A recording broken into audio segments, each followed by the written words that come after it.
Paintball nerd. All right, today's guest on Paintball Nerds Fun 5 started playing paintball in 1994.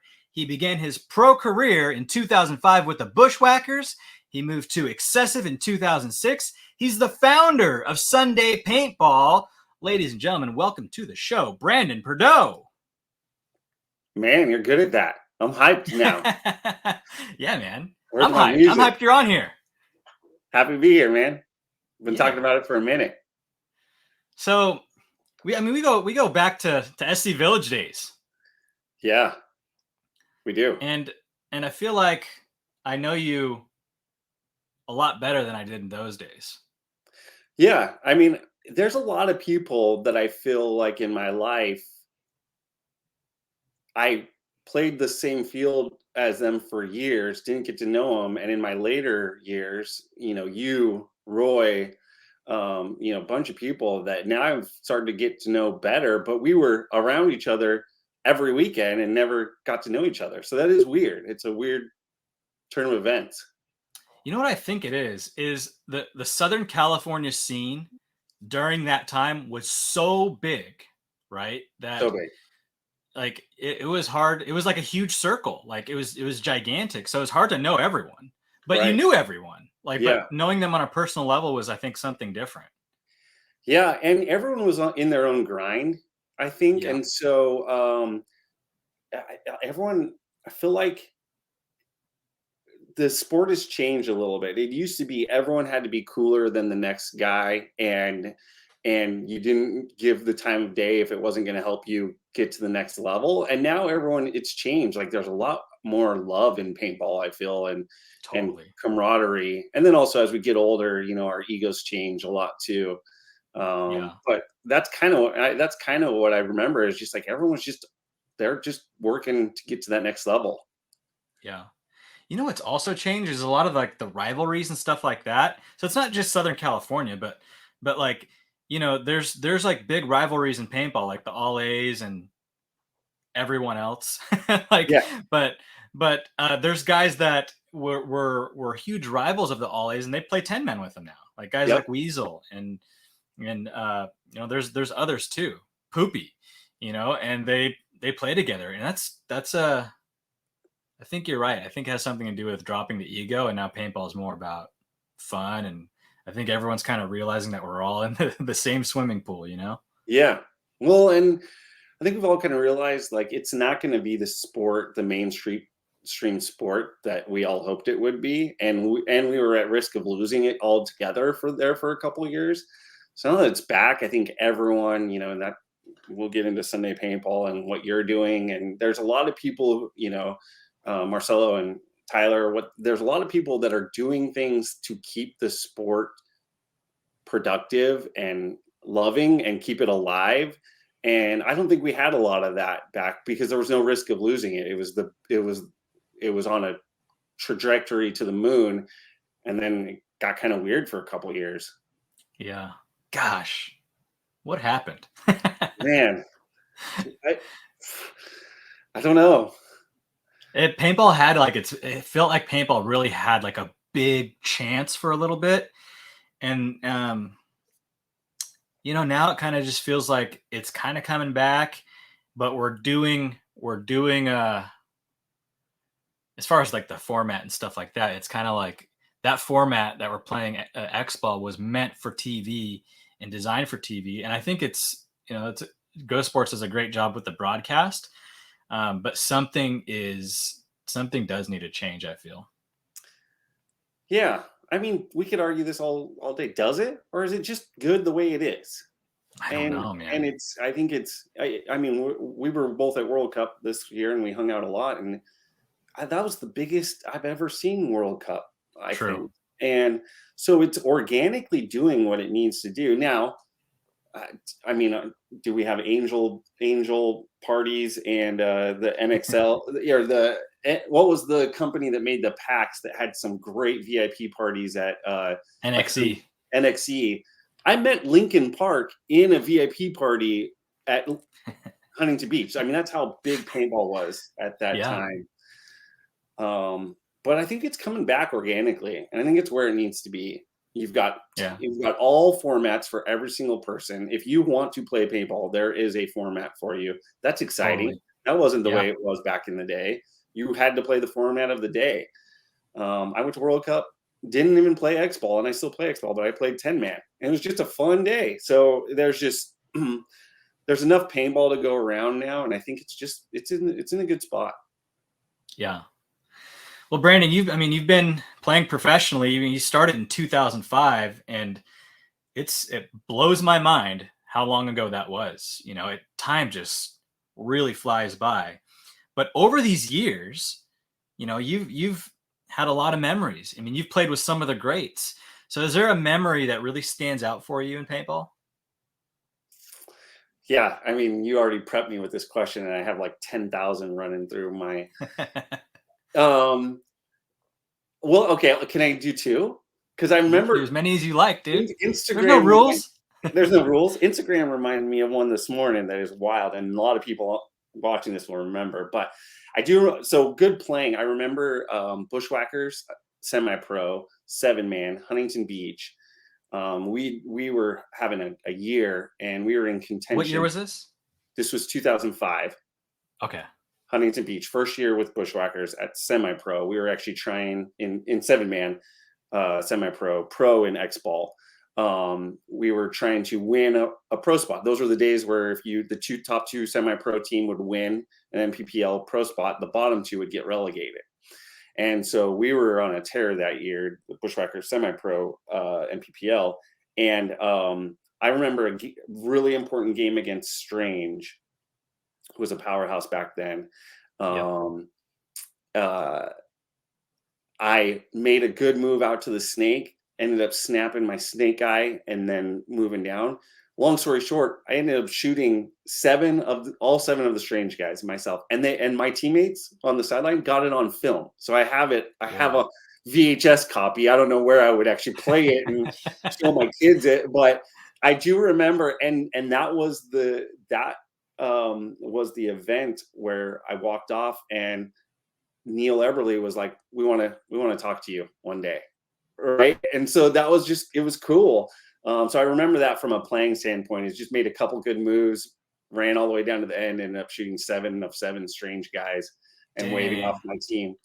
But the other crazy memory I talk about all the time is, do you remember 2006? I think it was 2006, Texas PSP. It was freezing. Oh my gosh. It was freezing cold. We landed on Everyone had the heaters. Yes. For the we landed on Wednesday, but I have an extra layer to this story. We landed on Wednesday, and it was 85 degrees. And when we looked, all of us from Southern California were like, well, it's 85 degrees in Texas. So all I packed was T-shirts and board shorts. And then the next day it was 60, and the next day it was 40. And on the weekend, it literally was snowing. And I remember all I had nothing warm. I had $14 to my name. Hey kids, being a professional paintball player is not that glamorous. Let me tell you, it's not lucrative at all. I got on the plane with $14. Back then you could do that because everything was covered once you got there. And so everyone needed warm stuff. And we went to Walmart to get big old puffy starter jackets. And I had no money. And Eddie Dunk, a lot of people who played in Southern California know the name Eddie Dunk. I haven't heard that name in a while. Great dude. Great. And luckily, he was a little bit more grown up than I was and had more than $14 in his bank account. So he bought me all warm clothes so I could survive the weekend. But I will never forget that tournament. That was so wild to leave the plane at 85 and have it be snowing on us Sunday when we were playing. It was brutal, man. Paint was just breaking in the guns, and I remember the Russians got these like blaster heaters because they had a lot of money and they could do that. And it was just freezing cold. Everyone had those heat warmers like in their pockets and stuff. Those hand warmers. And that's when games were 30 minutes long. So if you were sitting in the stands scouting a team, you had to be sitting out there for 30 minutes. Remember? Brandon, it was 50 minutes. It was 25-minute halves. You're right. Yeah. It was even worse than that. Yeah. Yeah. That memory sticks out for me too. That was just like, And I don't even remember like who won that event. I just remember it was like No it was, idea. as soon as everyone was done playing, it's just like get out, like Yeah. let's go get warm. Yeah, that was miserable. Technically in Round Rock, Texas. I remember that. Yeah. Yeah, man, that's a good one. So Or over bad these, one. what's that? Or a bad one, whatever you want to call it. Yeah, yeah, it could be a bad one, but it's so bad that it makes it good It because it's is. like It is. it's a memory that a lot of people talk about. A lot of people remember that event. Yep. Yeah, And Callan from Inspired Paintball actually posted it on Instagram today, and that's what made me think of it. yeah. Everyone was wearing hoodies, so like but it didn't matter because like it was hard to get a paintball out of your gun anyways. It was so Yeah. cold. Yeah. Yeah. I don't remember how we did. I don't remember any of that. I just remember hating it all. Yeah. Well, yeah. So Brandon, do you have a favorite player in paintball? That's tough. There's been so many over the years.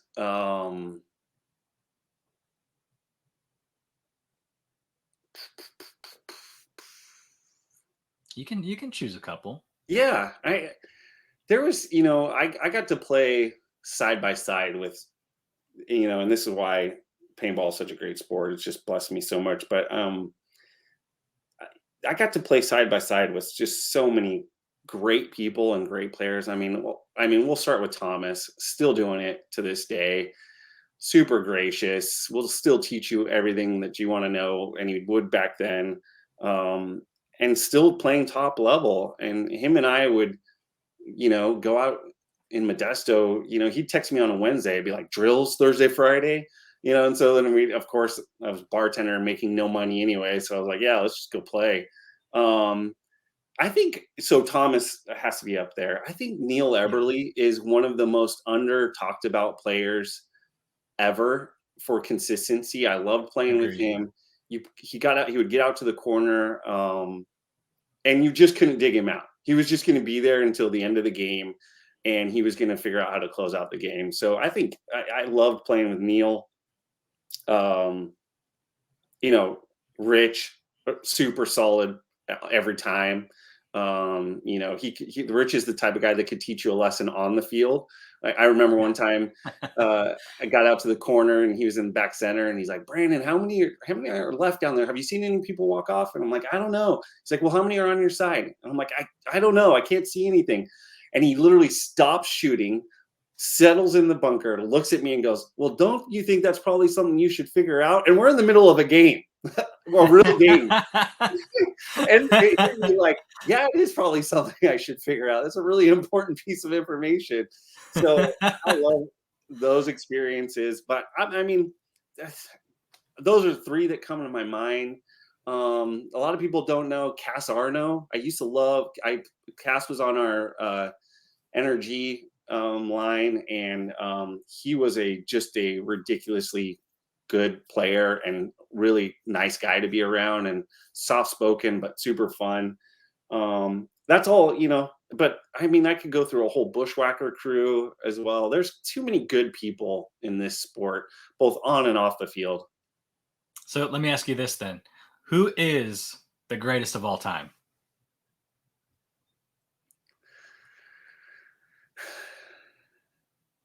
I'm gonna go with JR.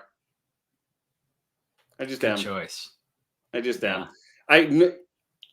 Always the easy choice, and he is in another level. But the amount of respect that everyone has for JR and what he did on the field, and his style of play is something I really like, which is that kind of get lost, make a move, and then destroy you kind of. Yeah. That's what he was great at. He would just disappear. I'm gonna go JR. Yeah, good choice, man. Super methodical, sneaky, and just like if you were watching him play, it's very likely you're going to watch him break open the game. 100%, which is that's kind of what I'm basing that decision on, is that I love that. And I had the pleasure of playing with him this last year at the Pittsburgh Classic on Avalanche, where we got third place, by the way. But Nice. So I got to spend some time with him off the field too. So he was great on the field, but that dude is hilarious too. He's like Yeah. so funny. It's not what you would expect out of a quiet on the field JR. So Yeah. yeah, I just had a new level of respect for him after I get to hang out with him for the weekend. Right on, dude. Yeah. So when it comes to paintball gear, a lot of people have this, a sacred item to them. Maybe they don't take it to the field. Maybe it sits in their closet, or maybe they do take it to the field and they can't leave they can't step on the field without it. Do you have a paintball item or piece of equipment that's near and dear to your heart? I do. I think you've seen it and commented on it. I should have ran and grabbed it. So I have a headband that Brandon Fort personally built for me back in the day when we were at the Chino house. Lots of people used to essentially live there without paying rent. I could go through a whole list of names. Yeah. And a lot of them are of the HK tribe background. So they used to bring over all their stuff. And so they had those hand printed HK Army headbands, right? That Yep. they were doing. But then Brandon Fort had Sandana material that he sewed over the top of it. So what was cool about that is that it was an HK Army headband, but the HK Army was kind of like hidden behind it. And so then he sewed over it like this red Sandana skull print. And that thing is tattered. I mean, it's falling apart, but it's the only thing I wear on my head. Wow. Yeah, so it's old PB fashion before PB fashion was PB fashion. Yeah, I remember those days, dude. Yeah. It's amazing what they built, right? What Oh my HK gosh. became. I And it's remember funny, just the like, website they had. That was all they had, and then it just they just started doing stuff, and it's incredible. I'm so proud of those guys. absolutely. They I don't know if they even intended it to become what it was, because it just started as a SoCal movement, right? Hmm. None of these guys like really had home teams, and they just would go out, a bunch of friends, and play what's known today as street ball, but it wasn't Yep. called that back then. It Yep. became that. But everyone would just go out and play pickup games, and no one like really had like a solid team. And so I started calling them the HK Army. I believe that I coined that term, HK Army. Okay. Um, and that's a little bit of a flex, but It's a bit of a that's what they were.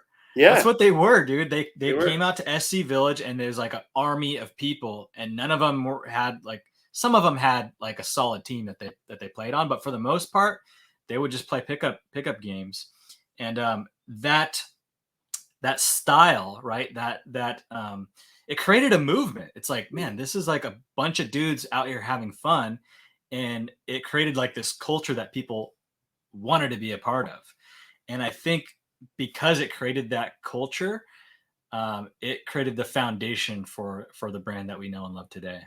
100%, but not many people. I don't know if people remember how many people hated them too, and they Yeah, still built a worldwide brand. I mean, if you remember, you'd fly to other events, and there'd be products that were anti HK Army. They were totally yeah. bashing on them, right? And so the fact that they still got through that and kept making products and getting in front of the right people, yeah, they did an incredible job and built it from the ground up. Well, you know what they say, any press, or yeah, any press is good press, right? Yeah. And there were some characters, right? Some people that were part of that movement. Like, it kind of attracted the misfits, again, the people that didn't really belong to teams. Yeah. And it attracted certain people that would go to events, and like you see these guys yelling in the stands, and like, you know um kind of like, what do you call it, like hecklers, people Yes. heckling other teams. And I think that's what kind of created like the anti HK people. But anytime there's a movement that big, there's going to be people that are against it. Yeah. And it's only good for the movement itself. It just draws more attention to it. Well, they made the So most yeah, out of man. it. But yeah, Heck you're yeah, they right. did. They had all these people, Jules Foote, all Yeah, dude. these guys who were on board with it, that were loud personalities, and whether you liked it or not, they got HK in front of your face. Yeah, Um, sure did. yep. So Brandon, you've played professionally. You've started an amazing company. What does it take to get to the level? Not just okay. Give me both. What does it take to get to the level professionally as a player, and then what does it take to thrive and build a company in paintball? Yeah,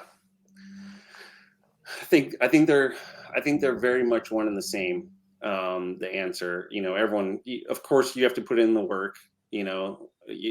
Of course, you have to be doing things behind the scenes when no one's watching. It's not easy. But what I realized early on, and this is actually from the playing standpoint, this is actually, this is what Rich will tell you, which is they don't want to bring you on the team if you're an asshole, right? You're going to spend weeks together, weekends together, traveling and stuff like that. So not only do you have to be able to play good, you actually have to be a person they want to be around in order to bring you to the pro level. And so I think that's important to keep in mind, is that it's not only your skills, but it's also the way you carry yourself and the relationships you build. And at the end of the day, that's all paintball is relationships. I mean, just think about that story I told. I don't remember. Shoot, if you quizzed me on the majority of the events I played, pro or not pro, and where we ended up in the rankings, I could not recite it to you. I don't remember games. I don't remember events and how we placed. But I do remember the people I was there with. And I remember when Eddie Dunca bought me a starter jacket that I couldn't afford. And at the end of the day, paintball is the people. It's not playing. It's the people that you get to play with. So just be a good person, and don't always try to be getting everything out of the relationship. Try to put some things back into the relationship, which I'll switch to Sunday Paintball. I mean, that's what it is for me. Paintball has been too good to me. I've been too blessed from an early age. I mean, I was getting paid. I was getting everything paid for at 15 as a novice player. I just had these great guys, Bob and Mike Gill. Shout out to them. They won't be watching this, but they will forever be in my heart as just they catapulted me into paintball. And so I've just gotten a lot out of paintball, and it's been good for me as a young man. Don't get me wrong, I love women being in paintball, but for young men, paintball is very good. It keeps you out of a lot of trouble, and it helps you build skills and relationships that you need to thrive in this world. And so I've always wanted to give back to paintball. And the minute I could, I had an idea, which is where Sunday Paintball came from, which is, hey, I can create a brand that supports the sport, and gives back to the sport and keeps people playing. And if I can do that, if I can keep one kid or guy playing or girl playing, I don't care. If I can keep one person playing, then I think I've done my job, because it's just important for me to give back. How does it work? It's like I've heard it described multiple times as the Tom shoes of paintball. Yeah, that's great. So I love that people are describing what I would love it. I'd love to, what I say all the time is I'd love to look like RVCA, but operate like Tom shoes. Like I want to be the RVCA of paintball and the Tom shoes of paintball. Like if they had a kid. And so essentially I just want to design things that you would just wear to dinner with your wife or girlfriend, that doesn't scream paintball, but it subtly is like, hey, I'm representing paintball, the sport I love. And at the same time, half of our profits go right back to the sport. So wow, literally half. So whatever, and it's not sponsoring one team. I've specifically not tried to do that because I want to stay nimble with what. So I'll get full, and these are all these examples are in a blog on our website.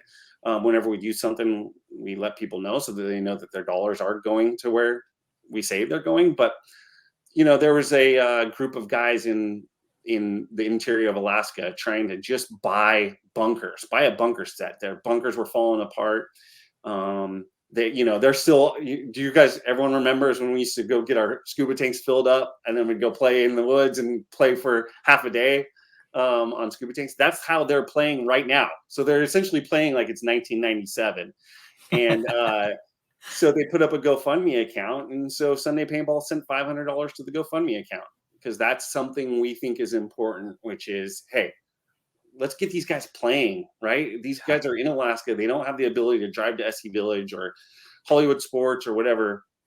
Let's get them playing. And so that's, we like to stay nimble like that. And so when we see an opportunity where we can really bless a group of guys or a group of girls or kids, then we do. We did a full fundraiser for the infamous kids who just won World Cup, which was incredible. So all of our sales during that time, 100%, we actually, instead of 50% of the profits, we did 100% of the sales went to them. Man, thank you for doing what you do. Well, me and my wife started this. We both have great jobs. We did not start it to get a paycheck. We literally started it to give back. So it's been fun. I mean, and again, I say this all the time.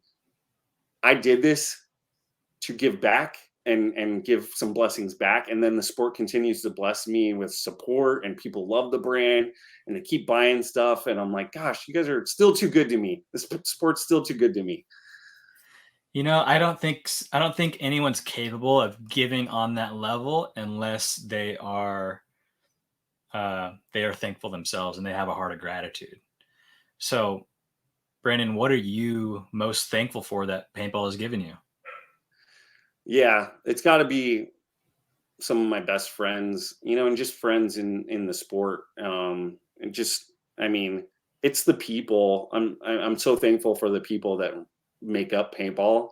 I mean, I used to say, you know, years ago that I could get on a plane blindfolded, and wherever I landed, I didn't know where I would land. If I landed, no matter where I landed in the United States, I could call someone and they could come pick me up from the airport. That's pretty incredible. And I mean, the fact that, like, getting to know you, you know, kind of post paintball and becoming great friends with you, you know, all of the guys out at the farm, Ira, you know, I moved to Tennessee not knowing anyone in Tennessee, not having any friends. And all I had to do was go play paintball for the weekend. And I already had best friends. Ben DeVault, you know, I already had best friends that we shared the same likeness of paintball, but we had different lives, but could come together. And so now I can call someone and go hang out and have a beer. We talked about getting a whiskey at your place this afternoon. I'm thankful for you and everyone else that are just great people that have become friends. Awesome, dude. Brandon, thank you so much for your time here today. Is there anything that you want to part with for the paintball community? No, I think I've said. No, I mean, just, you know, keep supporting the people like Zizek and Tyler and Marcelo who are doing things that are not making them money, but that are growing the sport and growing paintball. Like, this is what this is about. Just remember, it's not about, just like Sunday Paintball. Sunday Paintball is not about, everyone thinks it's about making it to Sunday for the finals. Yes, that's a huge part of paintball, but it is not the only part of paintball. It's about the every Sunday going out, forgetting what the troubles of the week were, and grinding with some great people, having a good day, and then going home, right? And that's what everyone should remember, is that's what it is. It's that every Sunday building those relationships. The events are great and everything, but at the end of the day, when your body doesn't work anymore and paintball, you know, competitive paintball the ship has sailed, what you're going to be left with is the relationships, which is the most valuable piece of paintball. So true. Awesome. Thank you, Brandon. Thank you, man.